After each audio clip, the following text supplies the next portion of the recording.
International Women's Day is celebrated on 8 March each year, honoring the social, economic, cultural and political achievements of women.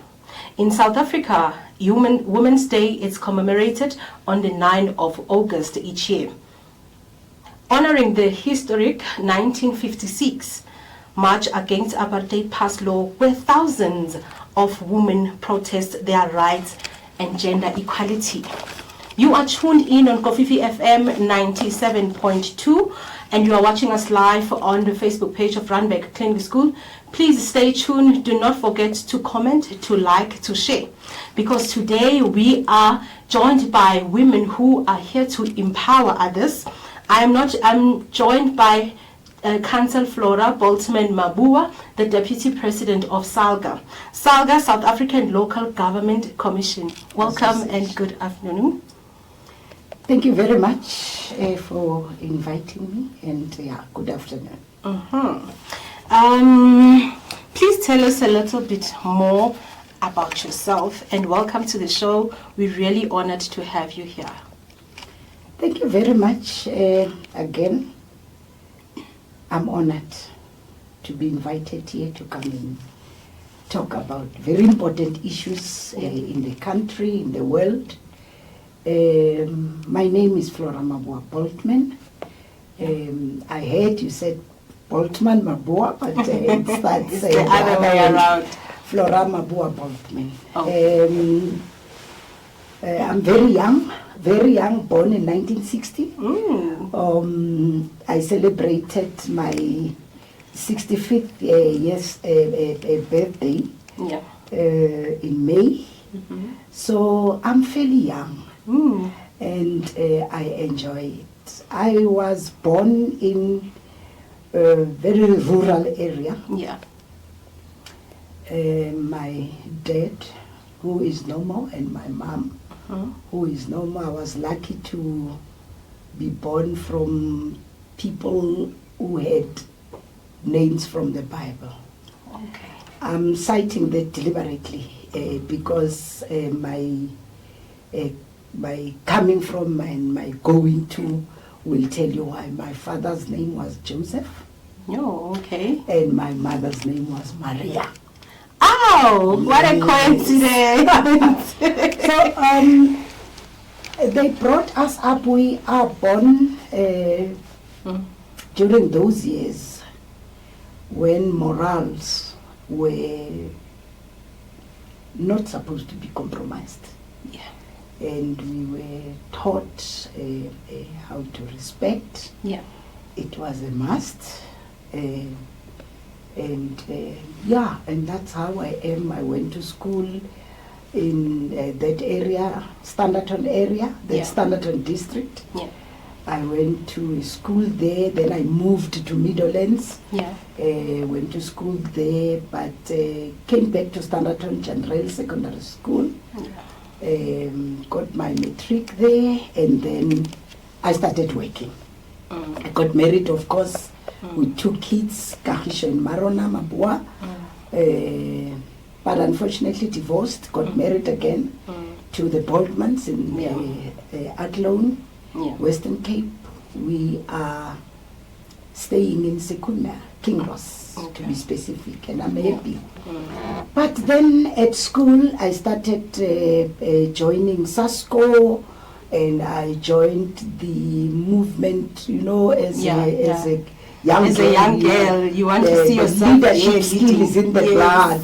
So you run around, you want peace, you want things to be done correctly, and we wanted to see ourselves rising in the ladders. And we did not actually want to take after our parents on how they lived. We wanted a better life. Because we realized that the way they grew up is okay. It's okay. Morals are okay. But we wanted that equity. Then we participated at school movements, at student movements. And I started working at SASO. and I worked at a library. It wasn't that good for me because politically I was like... You wanted more. I wanted like you more. wanted more. Yeah. Then I shifted to training center and I got elected as a shop steward. I then participated there. I was elected as then they called it shop steward. Shop steward. That is a representative for health and safety at the mines in Sasso, Secunda. Yeah. And I participated a lot. I was then elected as the chairperson of the region of Sipao, chemical paper industry. First it was CWU, it was a petroleum sector union, but we then merged with paper. Then we became that. I was elected in 2000. In 1999 as the deputy president in Sipao, as the shop steward. Yes. And in 2000 I was then elected as a councillor. And 2006 there was an unfortunate situation at Gertsibande district municipality in Mpumalanga. The person who was the speaker there passed away. And through the eye of a needle as to who will fit here, Madam Speaker. I was then told, and then I went to be the speaker. Madam Speaker. So what was your inspiration in life? What was that thing that kept inspiring you? I'm one person who wants more. More in a very good way. I have learned about women, as you indicated in your opening remarks.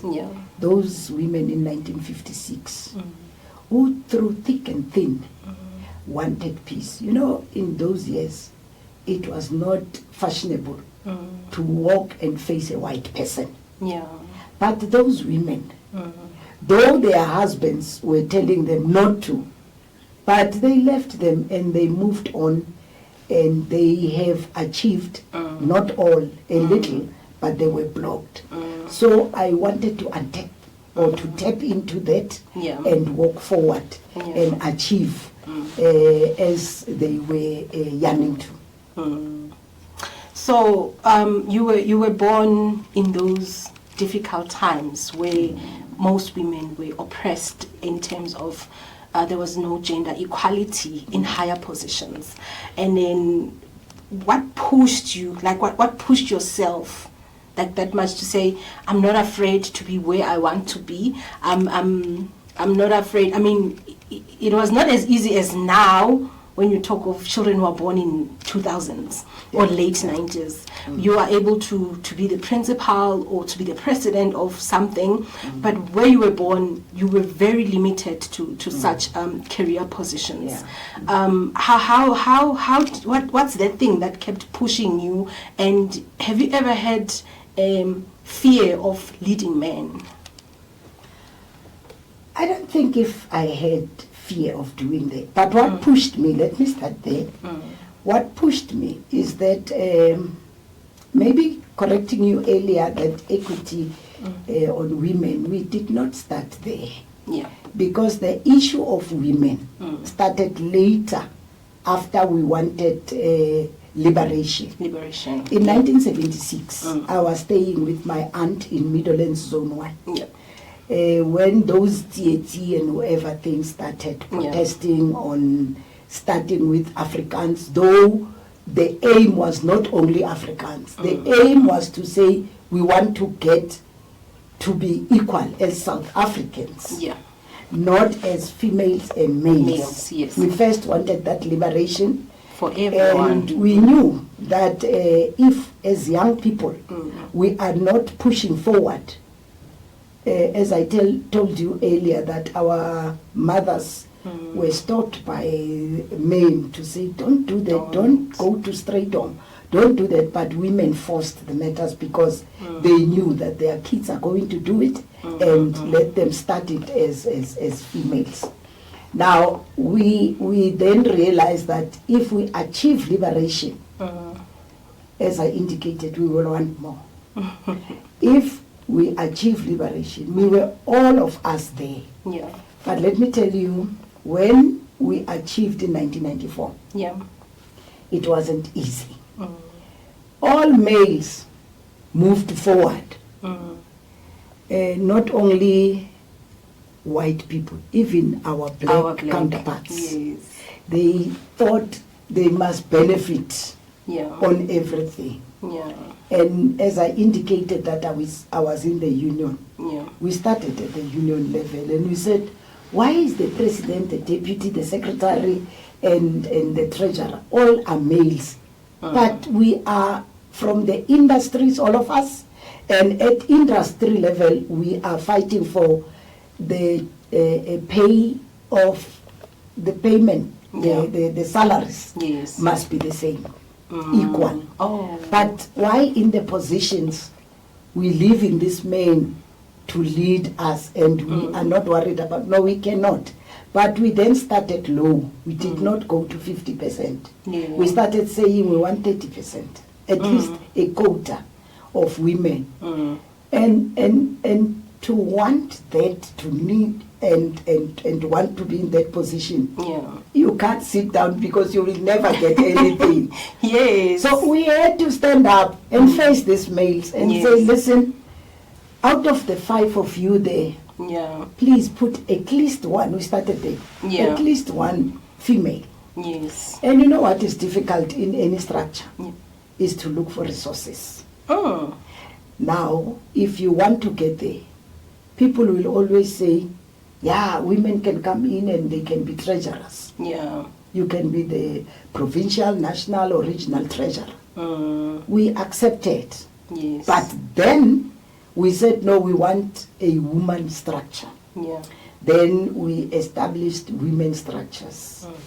From those structures, we then said, why are we, because a treasurer, you don't even give a report. Yeah. If you give a report, it's a 2-3 page report because finances, you don't talk a lot. You don't, yes. You just write there and they approve it somewhere, it gets audited and all that.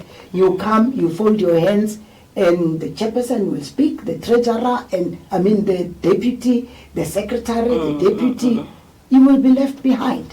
And we said, no. We are tired. We do not want quota, at least 50%. Yeah. We started there, then we went to the industries, and we wanted the same there. Okay. So tell us, what is the focus of the organization and what is your role there? Thank you. The South African Local Government Association, or SALGA, is the representative body for all 257 municipalities in the country. Now, our role, what we normally do, we lobby. And we, as we are lobbying, we then also advocate for and represent the interests of local government. As I indicated, in terms of the interest, you have those pieces of legislation, and the interest is to deliver services, but in line with the principles and policies that are there. Then what we do also, we support, we guide municipalities. I indicated earlier that we do formulation of the frameworks and policies and all that. So we also build capacity to leaders who are leading municipalities. We profile good work of the municipalities, and we are actually a knowledge hub for municipalities so that they can deliver services effectively. And I believe they will deliver effectively. We drive local economic development through municipalities and improve the quality of life of the communities. So we help municipalities to do that. We work in areas like good governance, financial sustainability, service delivery, and social transformation. Now, my role in SALGA. Your role. My role in SALGA. Yes. I ensure our programs addresses real community needs while strengthening municipalities, of course. Okay. In terms, we do not just empower and leave them. Yeah.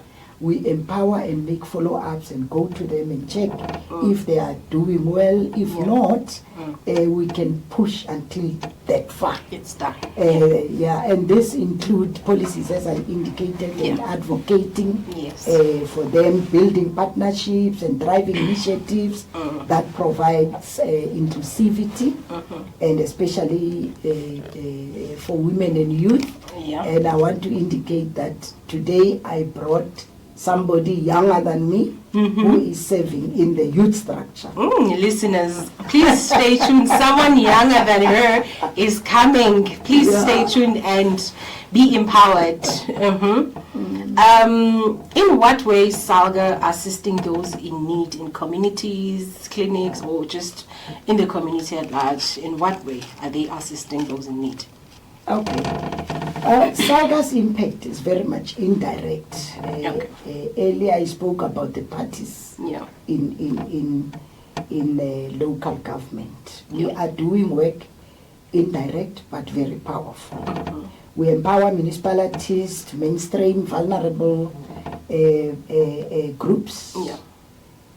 We have structures in the municipalities that are targeting women, children, the disabled, the old, LGBTQI plus, and we mainstream them into communities so that they don't, a municipality doesn't stand or don't stand aloof, and people are going alone. So we are like the mainstreaming, bringing them all together. This means training officials, developing tools and guidelines, securing resources for them, as I indicated earlier, that we lobby and advocate. We also lobby for resources that municipalities must get to that one. I already spoke about the policies that we develop. For example, in the lobbying and all that, we have a women. We have a women in local government programs that creates pathways for women leaders to ensure municipal planning, ensure that it includes gender-sensitive issues. So this past weekend, it was the 9th of August, we were celebrating or commemorating a Women's Day. Do you celebrate Women's Day? And if you do celebrate a Women's Day, why do you think it's so important to celebrate Women's Day? You know, for me, celebrating anything, it's to say to you, you are remembering something.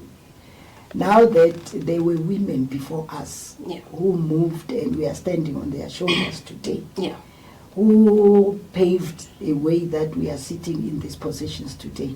So when we celebrate, we check and we talk about their achievements, and we do not only talk about that, we also analyze and say we have achieved 1, 2, 3. But this and that we did not achieve. We, in those celebrations, we do not only dance and sing. We also look forward to say, what's next? What can we do to achieve what we could not achieve in the last financial year? That is why as SALGA we are moving towards, or we are empowering women, you know, to do more than they are doing. We are always saying, as we celebrate, we are also thanking those women who stood firm, even if it was not easy for them to do so. And you must remember, in doing so, they sacrifice a lot. And it can even cost life as you do that. Those sacrifices. So we celebrate achievements. We look at what we can get more to move forward. So there are two Women's Day. There's this national, the international one that is celebrated on the 8th of March each year, and that one is celebrated across the globe, and we celebrate it in South Africa on the 9th of August. Let's speak to you now, Council Flora. Yes. Which one is important to you? Which one, when you celebrate, which one that it's highlighting you as a woman? You know, Anita, I'm the Deputy President of SALGA. Yeah. When I was talking about what is SALGA, I spoke about partnership. Yeah. The partnership that I spoke about is not only to partner in South Africa. Yes. We go even international. Look, in September the 23rd to the 25th, we will be in Sweden, Stockholm, talking about issues affecting women. Yeah.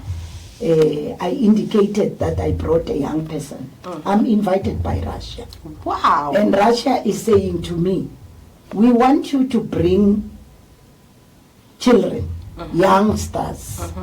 They've given ages. I don't want to talk about the ages now. But those who will say, what are we looking for in the future? Yeah, in the future, yes. So the celebration of Women's Day, it's not only the August one. Yes. We also celebrate the international one, because remember, in the international one, that is where we started with the SDGs. Yes. From the UN meetings and all that. And we are talking about women in the globe, globally.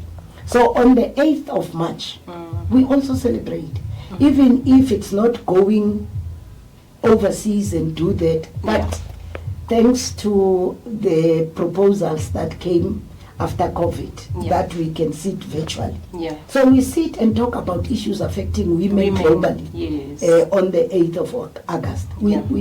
It might not be seen in South Africa, but as leaders, we celebrate all of them. Yeah. And for me, it is important because today, after we have achieved the liberation, we work everywhere. We have our women overseas. We have women here. So we must check the achievements international and achievement local. And my interest is that we must achieve all of them in March and in August. So when we look back, that 1956, where thousands of women marched, right? They were fighting for this and that, right? I want to ask you that, do you think now is Kati Soguti Sibegi Kalize to pants? Noma, do we still need to fight? There's something more that women, as women, we still need to fight for, or you think, no, we have reached what we were fighting for and we have received it? We haven't reached what we were fighting for. Okay. Totally. Yeah. Partially, yes. But what is left cannot be achieved by fighting. What is left will be achieved by the partnership that we are talking about. You are here today talking to me. We had no women doing what we are doing now. Before. And I will go back to that. I brought Faith Msibi. You know, as I move from the chair where I'm seated, Faith must be the deputy president. And she cannot fight for it. We must lay the foundation and level the grounds by talking, by negotiating, by advocating, by lobbying, as the SALGA is doing that. So today, I don't think through weapons, I don't mean physical weapons, but fighting. There's nothing like voice out. We can voice. We are going to speak. Do something about it. We sit in the councils. We sit in the chambers, and we write. There are columns. We send messages. We talk amongst ourselves as structures that are already in place, and that is how we will be achieving the rest. And I'm calling on the listeners and the viewers of your station to say, let us empower women. I indicated that I'm 65 years of age. Yeah. I'm actually sitting on a seat where a young person must take over and speak better than I do. Yeah. And say, I went to school, I went to this university, I've achieved this and that. Now I'm bringing all those that cannot reach where I am by showing them how to do it. Exactly. And by fighting, it's going to be difficult because people will get hurt along the way, and they might not pick up the spear and run. But through education, through resilience, and through all those that are now better because we are now free. We get to each and every sector. And in each and every sector, whether mining, whether education, health, all the sectors, let us have women speaking and voice out. I don't think you had a smooth journey. You are a human being after all. There are obstacles, there are challenges, there are distractions, you know, there are potholes. What was your biggest obstacle, challenges as a woman who's in powerful position, and how did you overcome them? There are a lot of obstacles. I believe there are viewers who will attest to what I'm going to say. We have our male counterparts. Let me start there. Who wants to take all the positions that comes. And you will be told that you will be taking off, you are going for maternity, wasting now, and all. It's not only the white supremacy who came with that only, also here. And at some point we are taken as people who are very emotional. Women are emotional. Hey, you can't lead with these people. All that. It is something that also I have experienced. If you voice out and you stand firm, you are taken as being bullied as a woman, and you will be dealt with. At some point, you will be redeployed because you have spoken up out on something that you believe in, and you believe it will either assist women or assist the institution. That is on that level. But let me softly speak about me and other women. We do not support each other. That's true. To the level where we must. Yes, we should.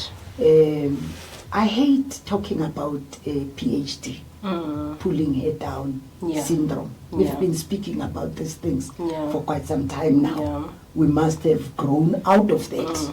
But unfortunately, through my growth, it happened a lot. But you know what helped me? I pray a lot. That's number one. And if I plan to do something, I do it and complete it. Do not, and I'm telling you also. Do not expect to be assisted by anyone. 100%. People will assist you to a level and leave you. And especially if you are showing signs of getting there quick. So it is both on males and females. But the last one, our social conditions. Our social conditions, a level, the percentage in terms of unemployment is growing every day. Now there's this belief that if a man works, a female can stay at home. It must be. Now it's going back. Now it's going back to where we were fighting to get out from. To say men go out work, women stay home, look after the children. Let's not finish the conversation because I feel like we still have a lot to discuss. Let's give Chairperson a moment to shine and speak, and then we're also going to have a conversation all together. Thank you for tuning in, and please do not go anyway. Now we are going on the Edu Share segment. Autism is a severe is a serious developmental disorder that impairs of how a child interacts or think. So let's look at this video, because sometimes things become so loud. Stay tuned and be educated on the next video.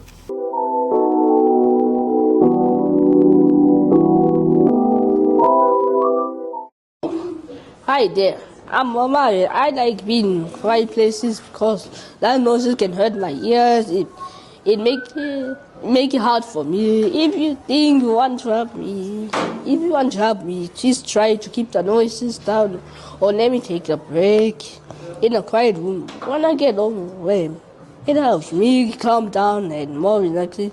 If I ask to be alone a while, it's just because I need some time to recharge. Thanks for obsessing that.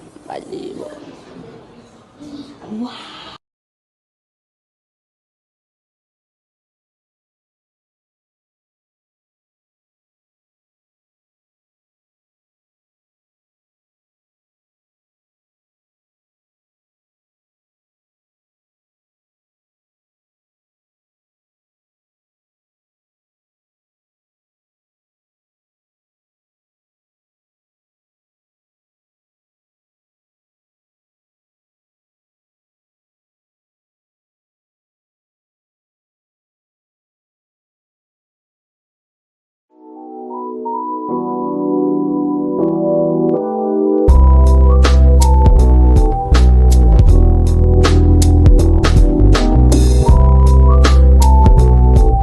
Back, and you are still tuned on Kofifi FM 97.2, and this is the Empowerment Hour. I'm sure you are still tuned in live on our Facebook page run by Clinic School. Please do not forget to comment, like and share.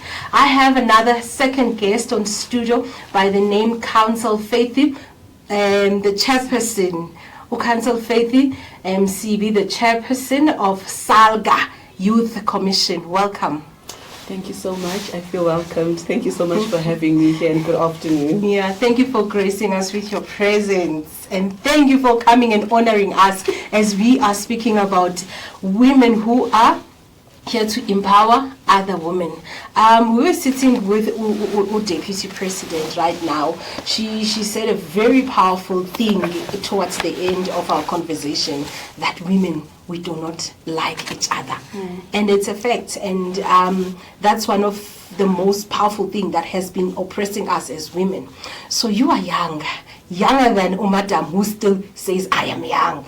That means when you are still an infant. I'm in primary school. I'm in primary school. Yeah. Okay, so welcome, and please tell me just a little bit about yourself. Thank you so much. I would have liked to have more on the discussion about pulling her down syndrome. Yeah.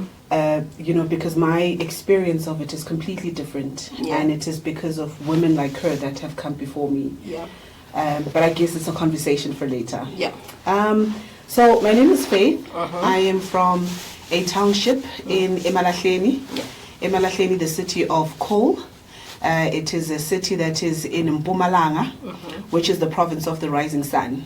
So I like to say that we are the province that powers the country, because we literally give it the sun, and we also give it the energy in terms of coal. So I was born in Emalahleni, born and bred in Emalahleni in Akkerville. I went to school in Witbank Primary School, because Emalahleni is formerly known as Witbank. And then I went to high school in School Patriot. And then after that, I had a gap year. It's nice to be born post the 94, to go to school post 94, because I was born in 91. But I started school around 97. So I finished around 2008, 2008, and I took a gap year. And then I got into a bit of radio. I loved communications. I loved music. I loved music a lot. And I got into radio, and I learned more about communications. Yeah. And so I enjoyed it. And in my time in radio, I worked a lot with the government, the government spheres around my area. So I'd speak a lot with the executive mayors, MECs, interviewing them. And I really thought and still believe that there was a lot of work that was being done by government, particularly in my case, the African National Congress, and I felt it was not being communicated effectively. Yeah. And as much as I saw that there was a lot of work done, I also thought that a lot needs to be done within the media industry. Because I was in the media, right? And there's a lot of unregulation. I'm sure you would also know that the media industry itself is unregulated. Yeah. So I thought, something needs to be done. I think I'd made that decision while working for Rise FM in Mpumalanga. Okay. And I then said, look, I'm going to be the change. So I dropped the job at Rise FM and I said, look, I'm going to find my way in politics, and eventually probably I'll be one of the spokespersons somewhere. Yeah. Or I'll run the communications somewhere. Yeah. So I joined the ANC Youth League. Yeah. Luckily, I was much, much younger, and I had just started school. I was doing my diploma in paralegal. So then comrades advised, they said, look, go start in SASCO, you're still young. Yeah, go to SASCO. So I went there, and then I grew politically. And when the time came for me to serve my country, I thought I was going to serve in communications. But I guess when the time came, I ended up then being elected within council as a PR councillor. Yeah. And because I was among the young ones and the female ones, and that's why I'm saying, because of women like Councillor Flora, because of the women of 56, the experience of young women in power is a little bit different, because the way was paved. Yeah. I know, so there's a list that you would need to be on, and my name just kept on going further and further high in the list. Yeah. On the basis that I'm female and on the basis that I'm younger. Yeah. And, I understand that was fought for. Yeah. Yeah. So, and then when I got into council, I was then deployed to become the MMC of Finance, and that's where I'm currently serving. I'm also serving in the ANC Youth League in my province, and then I'm also in the SALGA Youth Commission National Steering Committee. I'm heading up in Mpumalanga. Yeah. And then, I think that's the briefest I could do. That's brief. You also told me everything, even your educational background. What was your inspiration in life? What is that thing that inspired you, especially when you were growing as a little girl? I've always liked people that want to do more for others than themselves. I've always admired, so my parents, this I did not mention, both my parents are pastors, right? And my father is a marital counselor, mostly a marital counselor, then he is a pastor. And so I grew up in a household where even our home did not belong to us, right? Because it belonged to the community. To the community, yes. So I'd always been inspired by people that care more for others than they do themselves, to an extent. These struggle heroes that we have in the country, of course they had to be agitated by their immediate social conditions. They were agitated by it, but they did not think that they have to change it for themselves, but they understood the greater goal of wanting to change it for everyone else.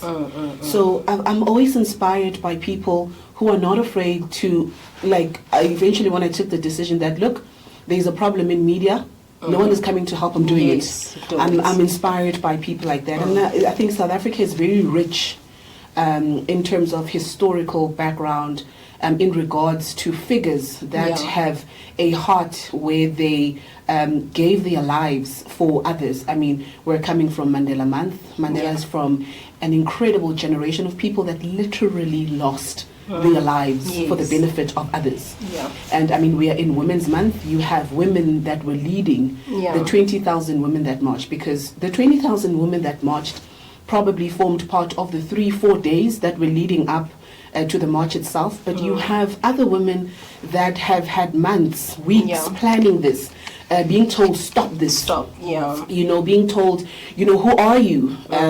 They understood that, look, we are in a generation whereby we have children that are alive, and we have other children that are coming after us, and we're going to fix. So I'm inspired by people that go out of their way for other people. I'm honored to hear that even history itself has been your inspiration in life. Can you please tell us, what is SALGA Youth Commission and what is your role there? So perhaps it's important to go back to the response. So I overheard your interview with Mama Flora. So SALGA basically is a empowerment, I would like to believe, capacity building association. Yeah. And its responsibility is to make sure, in my understanding, because she gave a good answer, a good official answer, but in my understanding and in my experience of it, it is to help people become, especially leaders that have been elected into government, to become better versions of themselves. Yeah. You understand? Yeah. So I remember when I started in council, they said you're MMC of Finance. I don't know.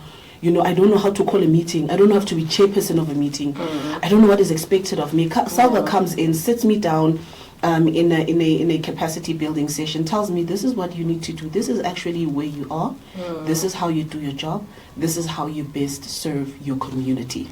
So that was SALGA for me. Now the Youth Commission, I think in the 2016 conference, SALGA, the national conference, it then said, look, we must have a youth structure that is dedicated in skills development and unemployment. Yes. So on the skills development part, you find that most people who would then come into government probably are not fully capacitated. And that is one of the directives from the Youth Commission, and that it must concentrate on, particularly on the councillors that are below the age of 35. Wow. Wow. So let's talk about your role as a chairperson. Okay. As a young chairperson in a big association. So currently my role is that with the Youth Commission, we're just starting out. So we are still in a phase where we are preparing for an elective conference. Yeah. So currently my role is to just spread the word about the terms of reference of the youth structure, giving young councillors across the province, and my province, and also across the country, an understanding of what the South African Local Government Association is, and what it stands for, and what it seeks to do in regards to assisting councillors. Yeah. Okay, since you've joined as the youth chairperson, what work have you seen that SALGA is doing, especially for the community? That was so incredible for you, especially for women. Look, like I said, SALGA does not necessarily have a direct relationship with the community. But its indirect relationship that it has is by building its leaders. It's by building its representatives, because you would understand that when you go into council, you have 5 years, right? So, and in those 5 years, you should have been able to deliver whatever are the needs of the community, be it financially, be it service delivery, mostly service delivery related. So, what I've seen SALGA doing is that I've seen it capacitating leaders faster than what nature would have done. You understand? Okay. So maybe if I'd started 5 years ago, because now I'm 4 years in government, my understanding of government is much more strong because of SALGA, and because of that, I'm able to serve my community better. But if I had not gotten that assistance, probably I'd be not that good a leader. So that's what it does. It capacitates the leaders of the community so they best serve the community. I think then Mam Flora also gave an understanding of the importance of the policies that SALGA would advocate and lobby for, that would assist the community. One of my favorite policies that are from the local municipality, there's what we call the Indigent Register Program, whereby households that are unemployed, that are run by Abogogo, would not need to pay, would be subsidized in terms of their rates, the payment of rates, their buying of electricity. Those are the kind of policies that are benefiting our communities, and that is normally what SALGA would advocate for. So it's not necessarily that they would go there and build a center, but it has that indirect assistance to communities. So this past weekend we were celebrating Women's Day. Why do you think it's important to celebrate Women's Day? I think when I started, I mentioned the importance of history. You know, you can't really plan the future, or you can't really understand and navigate your present without understanding where you come from. Yes. You might even misfire. So the celebration, the continuous and consistent celebration of women that have done well, serves as a serves as a remembrance of who we are as young women today, where we're coming from as young women today. Because yes, legislatively, in most of the things, they will say 50%, like Mam Flora had outlined.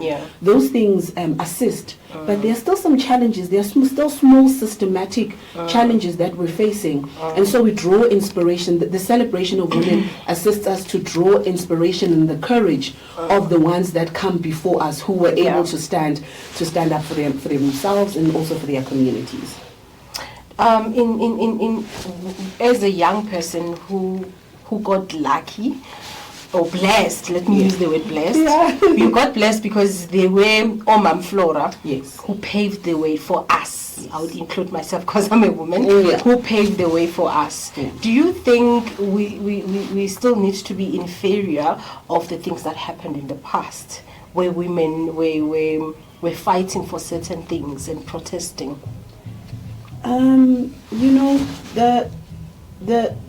believe the generation that comes before us have really assisted us a lot in terms of the laws, the policies, the legislation. Of course, more needs to be done. But in terms of the societal norms, a lot still needs to be done in regards to the culture shift. I know currently I am newly married. I'm in my process of having children, and my work is so much. This is an example. My day at work, by the time I come home, I'm beat, like I can't even breathe. There's still that expectation that my husband, who did the same thing the whole day, must be cooked for by me, right? My children must be cooked for by me, and I really do want to do that, but it's not as easy. It's easier said than done.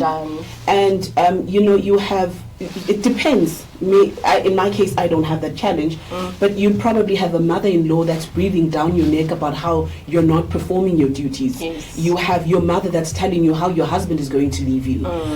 You probably have your father that's telling you that even if your husband beats you, you do not come back to my house. You understand? So the laws are there, the legislation, the policy, but there are these little discrepancies that you find from our religious norms, our unwritten religious laws, our unwritten cultural laws that would still you will still find in the workplace. I mean, in the workplace you'd be four males and one female you eat. After eating, they say, well, faith clean. I'm trying. It's a small thing, but it really does become something. Even when they are sharing among themselves, Mam Flora makes an example of post 94, how the men were sharing these power positions among themselves, and that's also still there today. If these laws are there, I can tell you now. If these laws of 50-50 were not there, they would still pick each other only. They would still pick it. So we must be grateful. So I'm saying the inferiority will always find itself in these little conversations, in the passages, and in the action, in the movement, in the body language. Okay, I would like Mam Flo to join us back so that we can have a discussion like the three of us. But before we do that, we would like to go through our segment. RCS supports Children's Bill of Rights. Did you know that 60% of children in South Africa are exposed to some kind of substance abuse, sexually and physical, and most of these exposure are caused by an adult? Please watch our RCS case and stay tuned for the next segment. RCS case has some question for you. Did you know that 60% of children in South Africa has been exposed to some form of physical violence, sexual or substance abuse? Did you know that majority of that exposure is caused by an adult? Just so you know, it is a criminal offense to expose children to domestic violence or any form of abuse. Did you know that an adult, including you, has a legal obligation to report sexual offenses? I have the right to go to school and learn, and I have the responsibilities to respect my teachers.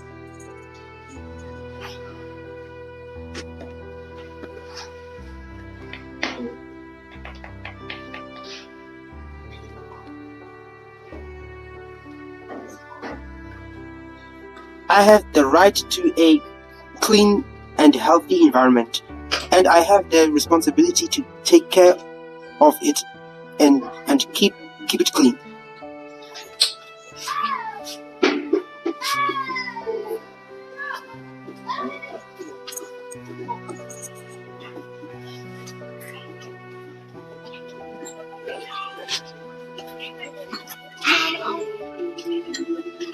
I have the right to a safe, comfortable, and happy home. And I have the responsibility to keep it clean and tidy.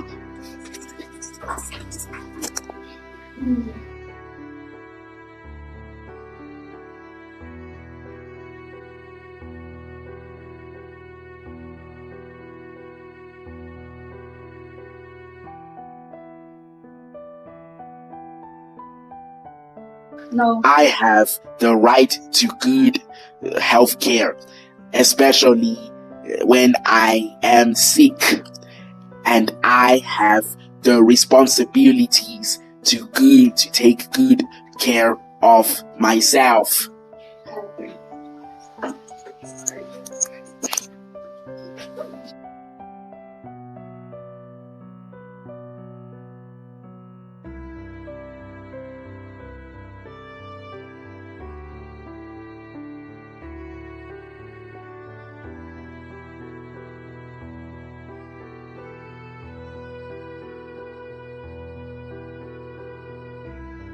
I have the right to make mistakes, and I have the responsibility to learn from my mistake.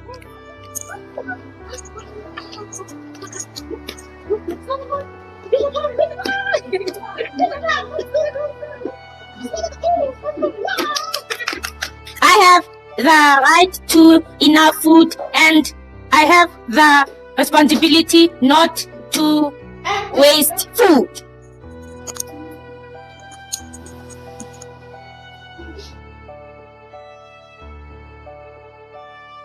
I have the right to a nationality and to be proud of my culture and beliefs, and I have the responsibility to respect the national cultures and beliefs of others. isiZulu, isiXhosa, Afrikaans, English, Sepedi, Setswana, Sotho. I have the right to be heard, and I have the responsibility to listen to other people and respect them. The campaign is no. It's no. Yeah, and what else? It's not. It's not. And what's on the nose? It's carrot. And what do you think the eyes are? Stone. Stone. And what does it go together? Oh, snow. Snow. Snow what? Oh, snow. I have the right to be loved and protected from harm, and I have to have the responsibility to care for other people. Yeah, can we do?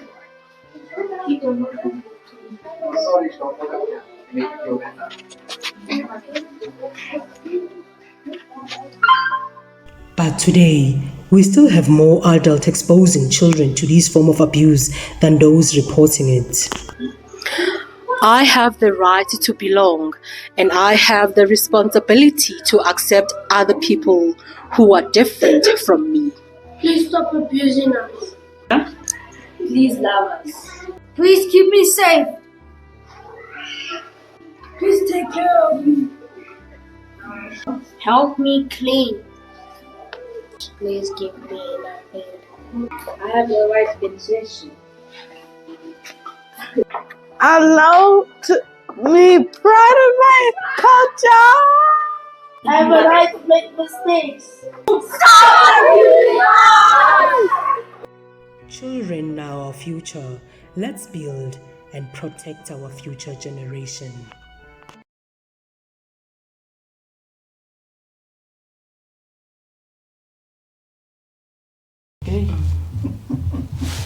Welcome back. You are still tuned in on Kofifi FM 97.2, and you are watching us live on our Facebook page, run by Clinic School, and the conversation still continues.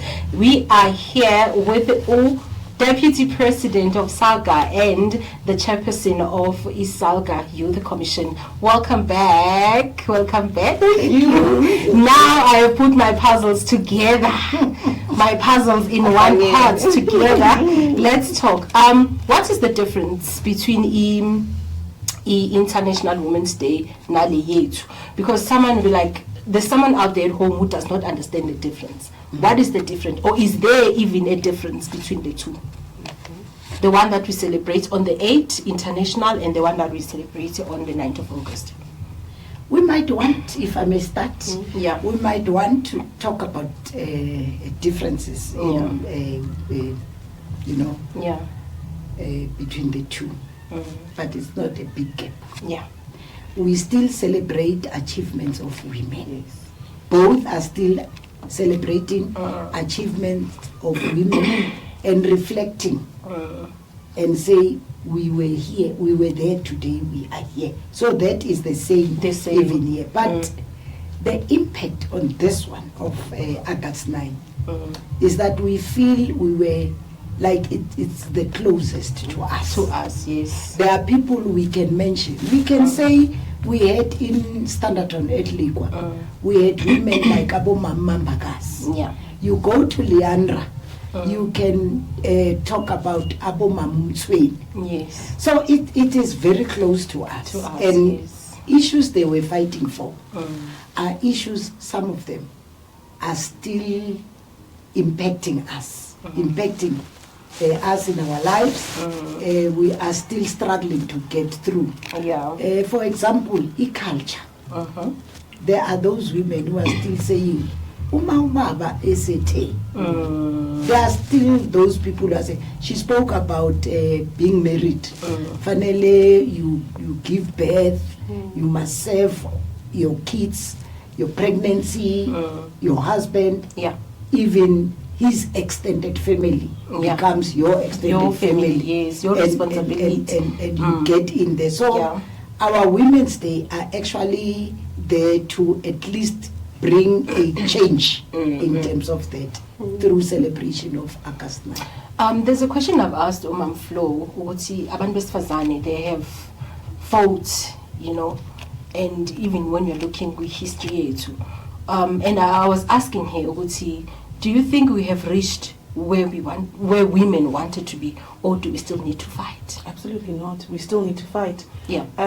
We absolutely not. And I heard the context within which you were putting the fight in regards to waging a struggle systematically within the workplace, within our community, within our churches.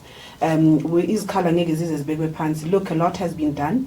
And in the question that you've asked Ma'am Flora before, you say, what is the difference? The difference in the International Women's Day, which is in March, is that there are other women that need to be celebrated outside of home. Yes, with August it's more at home, but there are other women, there are other struggles of women out there that need to be celebrated, that they have won and that they are still pushing. I know there are countries through Umam Nkosazana Dlamini Zuma that have abolished the child marriages. 12-year-olds are expected to get married. But there are still countries where 12-year-olds are still getting married. They're forced by law to get married. So the fight has to continue, and that's at an international scale. But at a local scale, I think she clarifies it properly to say our societal norms, religion, church, culture, tradition, even the workplace. A lot has been done, and a lot still needs to be done. And I always say, Manflo, even if we would reach 100%, if we relax, the men will take us back. Because life is nice for them when we are subjugated, when we continue to be under pressure, when we continue to be uncoordinated. If you let men do as they please, we still sit conferences, the majority of the delegates are women. If there's no women deployed to tell them that this leadership we are proposing is 5 males, I'm not going to preside over this, do you know that they will come out with 5 of them? So it will never stop. Even if we reach 100%, we must never stop being coordinated as women in the fight and the struggle to make the country or the world a safer and a better place for our future generations. Ngaphandle kokuthi you are deputy president of SALGA, you are a wife. you are a mother, you are an auntie, you are a gogo now, Yes. like you never school. How do you balance work and all of that comes ngokuba Flora, mama, wife, like how do you balance that? It's very difficult, I must say. Yeah. You know, you can't, amongst men, you wanted to be there. You wanted this 50-50. And you cannot come to a meeting where there are males and females and say, you can sit in the and complete everything in this meeting. I'm a woman, I'm going to cook, I'm going. You can't say that. Yeah. But also you cannot let your family suffer because you are a leader in the country. Yes. We are guarding against bringing up children who are loose, who doesn't have anybody to guide them at all. So I try by all means to say the morals and ethics and all that. You know, when I'm home, I do everything and I teach all of them. And when I'm at work, I try not to bring home things at work. Then I manage. And when I'm at home, I am fully at home. And you are your wife. Please them. You are a mother there. You know, I do what any other wife will do to a family, to a husband, and to the relatives that you are there. So you must balance them. And doing that, of course, is not easy. It takes a lot of time. Madam Chairperson, there are a lot of young women at our age who wants to give up in life. We see a lot of women are committing suicide because of a relationship, because so-and-so didn't do 1, 2, 3 for me. Women are still oppressed, and most women are oppressing themselves in situations that they put themselves in and they don't want to come out of them. And they end up not achieving their goals. They end up not achieving what they should be achieving. What is the best advice you would give to someone who's like, no, I'm done with life. It's okay. I'll be submissive. I'll stay at home. I will allow men to take care of me, provide for me. What's the best advice you could give to a woman who doesn't want to do anything? I just want to give birth, stay home, cook, like the way our great-grandmothers used to do. Okay. I think the first thing is to say, with regards to the last phrase of the questions, look, if a woman, number one, chooses that they want to be a full-time housewife, I think they should, if they are married to a healthy husband. And in the same breath, if a man, we must create a society, if we are to be honest about equity and equality, we must be able, busy indoor, if nobody has husband, is yo. No. We are born. If a person makes a decision that they would want to dedicate their lives to their children and their husband and their family, that's okay. That's fine, but they must make sure that that environment is healthy. And number two, then the crux of the question is to say, then they want to give up. There's nothing that does not have challenges. Exactly. Even if you can go at home and be a pretty housewife, it has challenges. Even if you go to the workplace, it has challenges. But what I would like to believe that the advice I gave is that pause if you need to. Take a step back, take a break, be kind to yourself. In regards to tasks and things that you would want to achieve, I think this one I'll be leaning more into being to the career women because that's what I am. I can't really speak much on being a housewife. I bless it. I'm happy for housewives, but I don't. Not you. I don't share the You know, with career women, break your tasks into smaller steps. You don't start your career at 25 years old and become a minister. You start by being a councillor for 2 terms. Bayakushayo hambi ekhaya. Qala uyabuya uyabo lokuthiwa lo shonile noma lo bamcoshile. You understand? That is be kind to the way up. Don't rush things. I think break your focus. Discipline. There's no way that you're gonna get it by not being there on time, Mom Flo. There's no way that you're gonna get it by not wanting to put in the work. You have to put in the work. There's no shortcut. So if you really struggle because you want shortcuts, unfortunately you're still gonna struggle. You're still gonna struggle. So I think that the biggest thing that I would say, and then lastly, is that you're not alone. You're not alone. No matter how painful it is, no matter how dark that bedroom looks like, no matter how bad that unemployment looks like, we have all gone through it. Today we are deployed, Mamflo. We'll not go back to being unemployed. Exactly. It's difficult, but you're not alone and you can come out of it. Okay. So we are a school of autism and severe behavior disorder. We have kids that other people believe they cannot do certain things. It's because they are diagnosed with conditions. However, we got some gifts for you, just to honor you for coming to the show. And these gifts have something inside that was handmade by our own children. So we will be celebrating Heritage Day. I will be very pleased and honored to see you wearing these on your Heritage Day. And then this is also a basket. It's also created by our children. So these are your gifts. Thank you.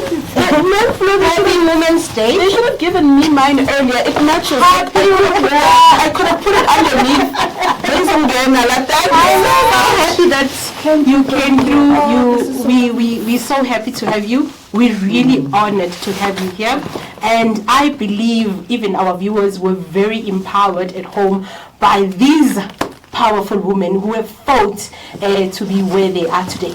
The word that I'm taking from them is that do not give up in life, and just know that challenges will always be there, whether you are young or old, but we face challenges, because Deputy President also highlights that she still faces challenges as old as she is. Naye usisi ngapha, Chairperson is also saying, as young as I am, there are still obstacles. Women, bafazi, let's not give up. Asibeni Mbogodo, I'm Anita Mulibati, and this is Kofifi FM.